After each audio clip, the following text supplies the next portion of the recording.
नमस्कार, मैं हूं आपके साथ करिश्मा। हमारी खास पेशकश अखंड भारत में आपका बहुत स्वागत करती हूं।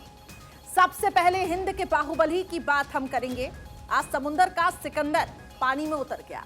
जी हां, मुंबई में आयोजित कार्यक्रम में रक्षा मंत्री राजनाथ सिंह ने आईएनएस मोरमुगाओ को इंडियन नेवी में कमीशन किया।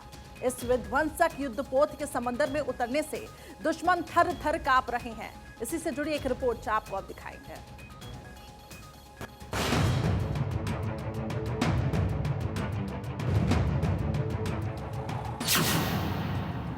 समुंदर में उतरा भारत का बाहुबली।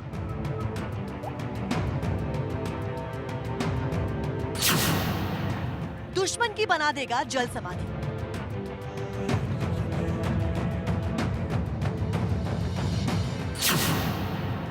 देसी ब्रह्मास्त्र, आधुनिक हथियार, पाकिस्तान का करेगा काम तमाम।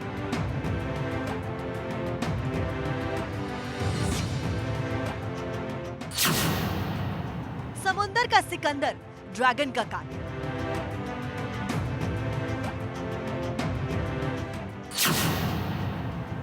विध्वंसक आईएनएस मोरमुगाओ, हिंदुस्तान का दम।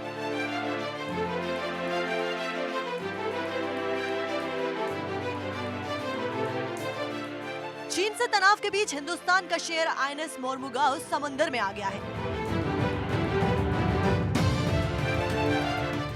रक्षा मंत्री राजनाथ सिंह ने आईएनएस मोरमुगाओ का कमीशन इंडियन नेवी में किया।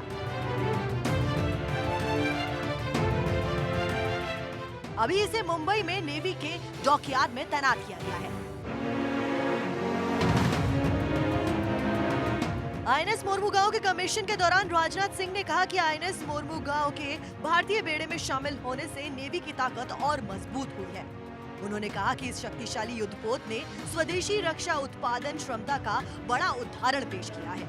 विशाखापत्तनम क्लास का यह मिसाइल डिस्ट्रॉयर भारत में निर्मित होने वाले सबसे शक्तिशाली वारशिप्स में से एक है और यह वारशिप अपनी क्षमताओं से इंडियन मैरीटाइम कैपेबिलिटीज में उल्लेखनीय बढ़ोतरी करेगा, ऐसा मेरा विश्वास है। इसके लिए मैं इंडियन नेवी, इसकी डिजाइन टीम, मझगांव डाक शिप बिल्डर्स लिमिटेड और इस वारशिप के निर्माण में शामिल अन्य ऑर्गेनाइजेशंस को अपनी ओर से हार्दिक बधाई देता हूं और शुभकामनाएं भी देता हूं।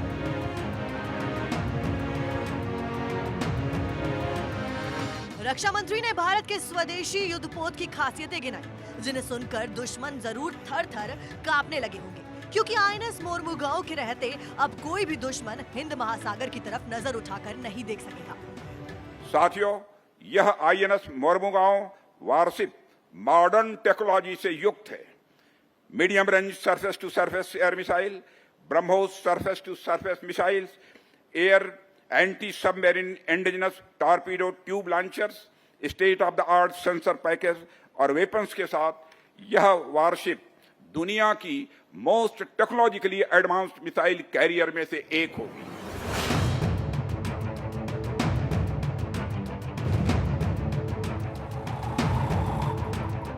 Navy chief admiral R Hari Kumar ने भी आज के दिन को नेवी के लिए मील का पत्थर बताया, क्योंकि खतरनाक मोरमुगाओ के आने से नेवी को मजबूत साथी मिल गया है।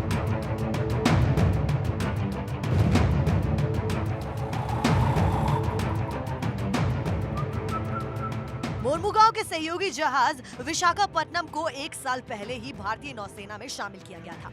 उसका नाम विशाखापट्टनम शहर के नाम पर रखा गया था। ऐसे ही मोरमुगाओ का नामकरण भी गोवा के ऐतिहासिक बंदरगाह के नाम पर हुआ है।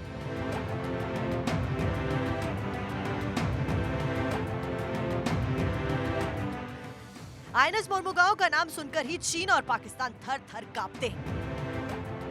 हिंदुस्तान का यह बेमिसाल वॉरियर पानी में दुश्मन को पानी पिलाने का दम रखता है। पलक झपकते ही ये दुश्मन के जंगी जहाज को शिकार कर सकता है।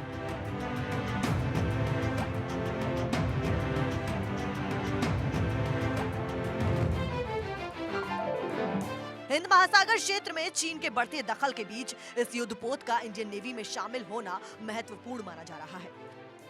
इस विध्वंसक युद्धपोत से भारतीय नौसेना की हिंद महासागर में एक तरह पहुंच बढ़ेगी और दूसरी तरफ समुद्री सीमाओं की सुरक्षा काफी मजबूत होगी। रिपोर्ट, भारत 24।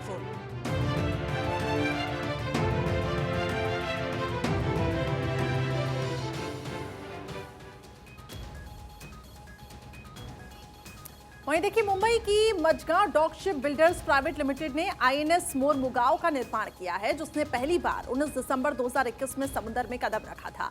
यह विध्वंसक युद्धपोत पूरी तरह से स्वदेशी है, जिसका डिजाइन वॉरशिप डिजाइन ब्यूरो ने किया था।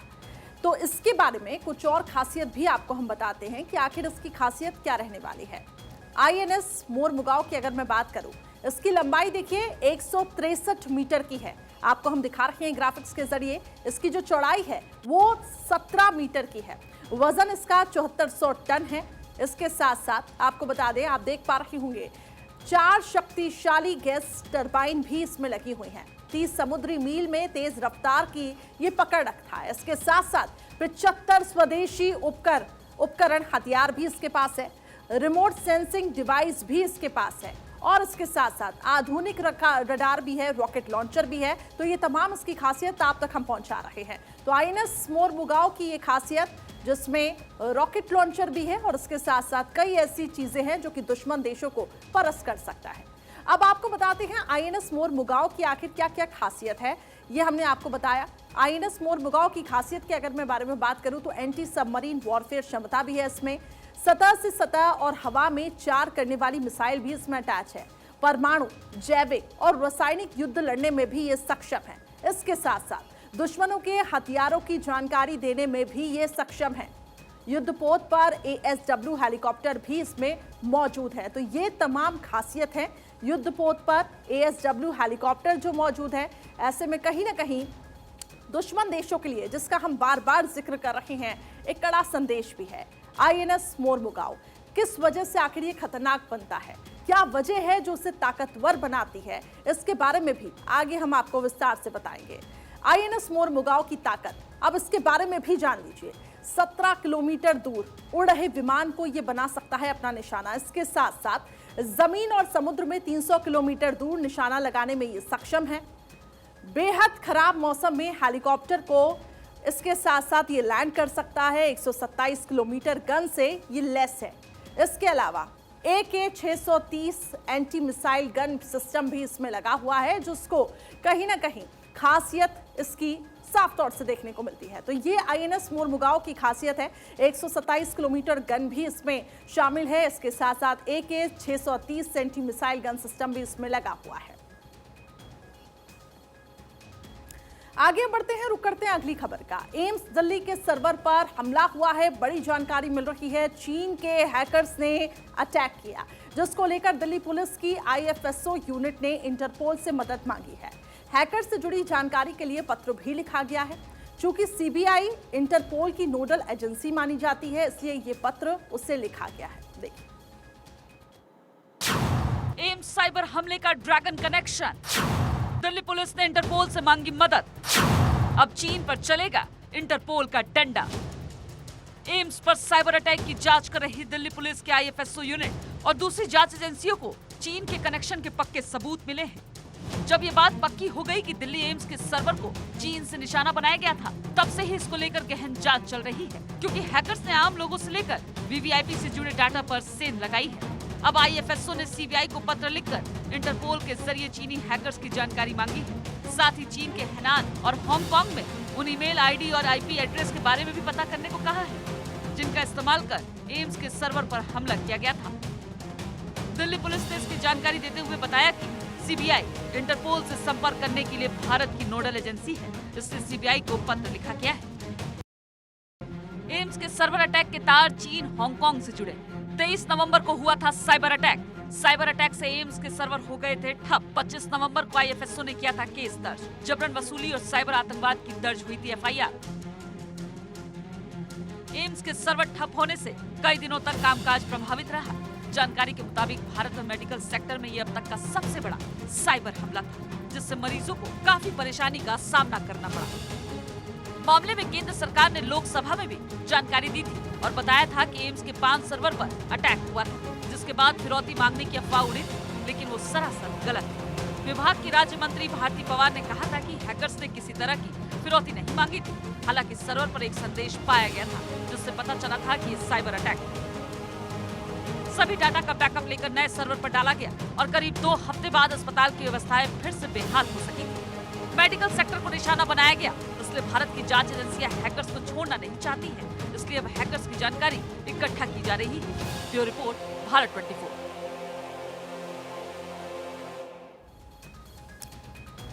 वहीं देखिए, दिल्ली एम्स के सर्वर पर साइबर हमले की जांच अब तेज हो चुकी है। पुलिस की intelligence, fusion and strategic operation अब इस पूरे मामले की जांच कर सकती है। उसके बारे में भी आपको बताते हैं कि आखिर ये कैसे फंक्शन करता है, कैसे आखिर ये काम करता है। क्या है intelligence, fusion and strategic operation, यानी कि IFSO, जिसका हम जिक्र कर रहे हैं। तो देखिए, दिल्ली पुलिस की एक स्पेशल यूनिट है।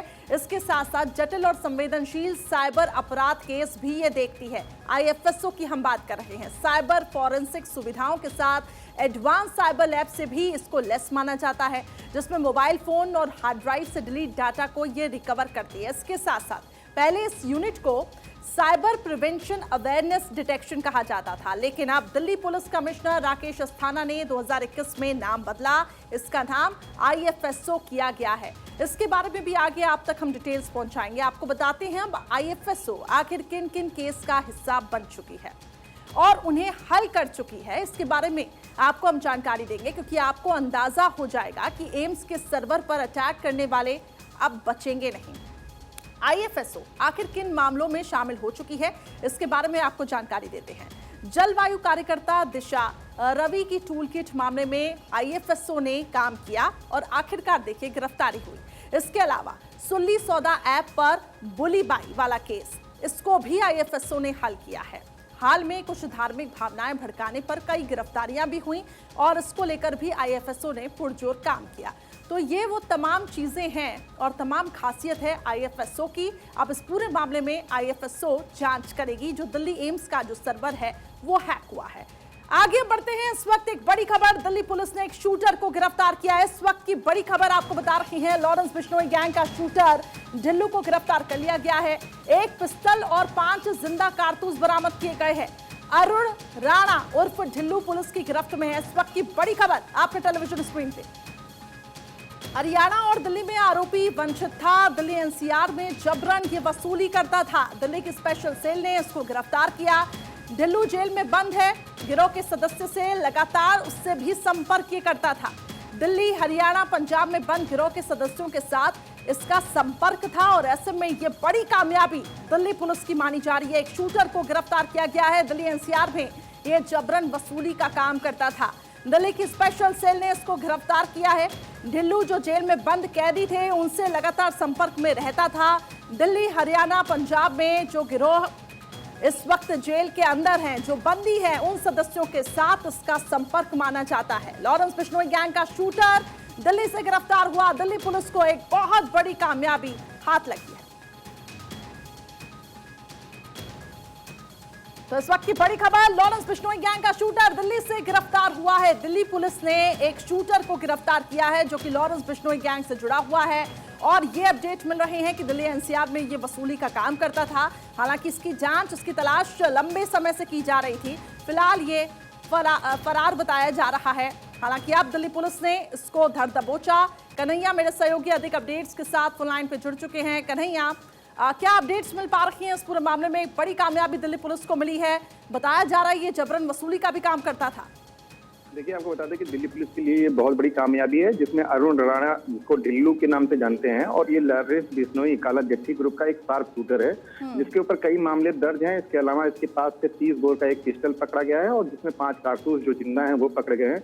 इसके अलावा इसके अगर देखा जाए तो दिल्ली में ही सिर्फ 6 मामले हैं। हरियाणा पुलिस और दिल्ली पुलिस को इसकी बहुत दिनों से तलाश थी। इसके अलावा आग्नेय अस्त्रों का जो आधुनिक जो पिस्टलें हैं उसका ये कारोबार करता था। साथ ही साथ ये जबरन वसूली और जो फिरौती है उसमें इसके ऊपर कई मामले ऐसे दर्ज है। इसने अभी दिल्ली के एक बिजनेसमैन, एक व्यापारी से 1 करोड़ रुपए की वसूली की थी। लगातार पुलिस इसकी जांच कर रही थी और जबरन वसूली के वजह से और इस तरीके की जो घटनाएं हैं, इस तरीके की वजह से इसके ऊपर कई वांछित मामले थे। काफी दिनों से ये फरार था और जो लॉरेंस बिश्नोई का जो गैंग है उस गैंग का नेक्सस ये करता था, गैंग को जोड़ता था। देश के अन्य राज्यों में लोगों को जोड़ करके उनसे काम करवाता था। तो इस सफलता को बड़ी सफलता मानी जा रही है और इसके बाद आने वाले दिनों में कई और खुलासे हो सकते हैं। ठीक है, कन्हैया ये बताएं कि अभी इसको कहाँ रखा जाएगा, कौन से जेल में शिफ्ट किया जाएगा, क्योंकि ये भी बताया जा रहा है कि कई जो कैदी थे उनके साथ भी इसका संपर्क था, यानी कि ये काफी मास्टरमाइंड, काफी शातिर माना जा रहा है। देखिए, दिल्ली की स्पेशल जो टीम ने इसको गिरफ्तार किया है, अभी उसको पहले कोर्ट में पेश किया जाएगा, रिमांड पे लिया जाएगा। रिमांड के बाद इससे कई पूछताछ की जाएगी, कई जो ऐसी घटनाएं हैं, कई जो उनके नेक्सस हैं, कहाँ कहाँ इनके तार जुड़े हैं, उन पे जांच की जाएगी, जिसके बाद इसको कोर्ट में पेश किया जाएगा और इसके बाद कोर्ट तय करेगी। लेकिन फिलहाल इसको अभी गिरफ्तार किया गया है और गिरफ्तार करने के बाद जो इसमें जांच है वो की जा रही है, कहाँ कहाँ पर इसने किस किस तरीके से वसूली की थी, किस तरीके से लोगों को डरा के धमका करके और क्या क्या अपराध इसने किए हैं, किन किन अपराधों में ये वांछित था, इन सभी चीज जो डिटेल्स है उस पर अभी पुलिस पूछताछ करेगी और पूरी चार्जशीट तैयार करेगी, जिसके बाद पुलिस इसे कोर्ट में पेश करेगी और इसके बाद इसको सजा होगी। लेकिन फिलहाल अगर देखा जाए तो क्योंकि यहाँ पर दिल्ली में ही जो जेलें हैं वहाँ पे ही कई इसके गिरोह के अपराधी, बड़े अपराधी भी उसमें इस समय बंद हैं, तो हो सकता है कि एहतियातन इसको अभी थोड़ा किसी और जेल में शिफ्ट किया जाए। लेकिन अभी जो पुलिस है वो पूरे इस मामले की जांच कर रही है। ठीक है, बिल्कुल, और पुलिस की पूरी कोशिश होगी कन्हैया कि इस पूरे मामले को रिमांड में ज्यादा से ज्यादा इसकी रिमांड ली जाए, ताकि आगे की कार्रवाई की जो दिशा है वो कोर्ट तय करेगा। लेकिन दिल्ली पुलिस के लिए एक बहुत बड़ी कामयाबी है। अब आगे बढ़ते हैं, रुक करते हैं अगली खबर का। बरेली में युवक को एक तालिबानी सजा दी गई है। जी हां, चोरी के शक में युवक की पिटाई कर दी गई। इस वक्त की बड़ी खबर, युवक को चलती ट्रेन से फेंका गया है। ट्रेन से गिरने से युवक की मौत भी बताई जा रही है। आरोपियों को जीआरपी ने गिरफ्तार कर लिया है। इस वक्त की बड़ी खबर आपको बता रही हैं, बरेली से मिल रही है, जहां युवक को तालिबानी सजा दी गई है। चोरी के शक में युवक की पिटाई कर दी गई, युवक को चलती ट्रेन से फेंका गया है नीचे। लेकिन सवाल यह है, ये जो मॉब लिंचिंग हो रही है, इसका अंत आखिर कब होगा? इन अफवाहों का अंत नहीं है, लेकिन लगातार आपको बता दें, एक के बाद एक ऐसे मामले सामने आ रहे हैं और वो पूरा घटनाक्रम आपका टेलीविजन स्क्रीन। तो पिटाई की जा रही है, चोरी के शक में युवक की पिटाई भी हुई। जीआरपी ने, हालांकि आपको बता दें, इस पूरे मामले में कार्रवाई करते हुए आरोपियों को गिरफ्तार किया है। अब रुक करते हैं अगली खबर का। तवांग में चीन से झड़प के बाद प्रधानमंत्री नरेंद्र मोदी की दौरे की बात करते हैं। नॉर्थ ईस्ट दौरे पर हैं पीएम मोदी, जहां उन्होंने 6800 करोड़ की सौगात दी है। मेघालय और इसके साथ साथ त्रिपुरा से विकास कार्यों का उन्होंने उद्घाटन भी किया, इसका शिलान्यास किया। चीन को यह साफ संदेश भी दिया है कि डंके की चोट पर निर्माण कार्यों का ऐलान करेंगे, एलएसी पर विकास करने से नहीं चूकेंगे। ये भी एक साफ तौर से संदेश दिया गया है। इस रिपोर्ट में आपको दिखाते हैं। चीन को चेतावनी, नॉर्थ ईस्ट से मोदी की हुंकार। ड्रैगन की चाल मोदी ने की फेल, डंके की चोट पर ऐलान, एलएसी पर अजय प्लान। तवांग में भारत चीन सेना के बीच झड़प के बाद पीएम मोदी आज नॉर्थ ईस्ट के दौरे पर पहुंचे। पीएम मोदी की ये चीन को सीधी चेतावनी थी।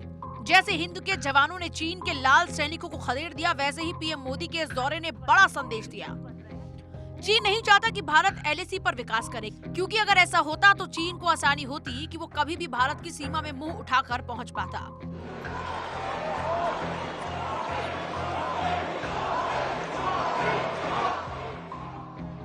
प्रधानमंत्री मोदी को यह बात पहले से ही पता थी कि अगर पूर्वोत्तर का विकास नहीं किया तो चीन वहां पर हावी हो जाएगा और हम बहुत कुछ खो सकते हैं। इसलिए उन्होंने 2014 में पीएम बनने के बाद देश के बाकी हिस्सों की तरह पूर्वोत्तर पर विशेष फोकस किया। तवांग में झड़प के बाद पीएम मोदी ने आज मेघालय और त्रिपुरा के दौरे पर जाकर डंके की चोट पर यह ऐलान किया और बता दिया कि डंके की चोट पर विकास कार्य होंगे और यही मोदी सरकार का एलएसी पर अजय प्लान है। मेघालय की राजधानी शिलांग में नॉर्थ ईस्टर्न काउंसिल के 50 साल पूरा होने पर गोल्डन जुबली कार्यक्रम में हुए शामिल पीएम मोदी मेघालय की ट्रेडिशनल ड्रेस में नजर आए। इस मौके पर पीएम मोदी ने कई विकास परियोजनाओं की सौगात दी।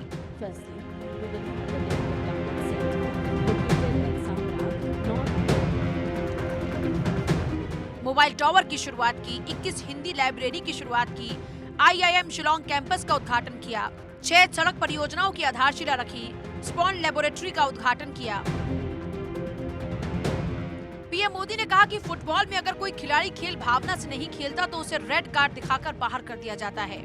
ऐसे ही पिछले 8 साल में नॉर्थ ईस्ट के विकास में रुकावट बनी ताकतों को रेड कार्ड दिखाया गया। साथियों, जब फुटबॉल के मैदान में हूं और फुटबॉल फीवर चारों तरफ है, तो क्यों ना हम फुटबॉल की परिभाषा में ही बात करें, फुटबॉल का ही उदाहरण देके बात करें। हम सबको मालूम है कि फुटबॉल में अगर कोई खेल भावना के विरुद्ध, स्पोर्ट्समैन स्पिरिट के खिलाफ अगर कोई भी व्यवहार करता है तो उसे रेड कार्ड दिखाकर बाहर कर दिया जाता है। इसी तरह पिछले 8 वर्षों में हमने नॉर्थ ईस्ट के विकास से जुड़ी अनेक रुकावटों को रेड कार्ड दिखा दिया है। पीएम मोदी ने विपक्ष पर भी हमला बोला और कहा कि पिछली सरकारों की डिवाइड नॉर्थ ईस्ट अप्रोच थी और हमारी अप्रोच डिवाइन है। उन्होंने कहा, हमारे लिए नॉर्थ ईस्ट के बॉर्डर एरिया अंतिम मील नहीं, मुख्य स्तंभ है। हम सीमा से लगे गांवों के विकास के लिए वाइब्रेंट बॉर्डर विलेज प्रोजेक्ट पर काम कर रहे हैं।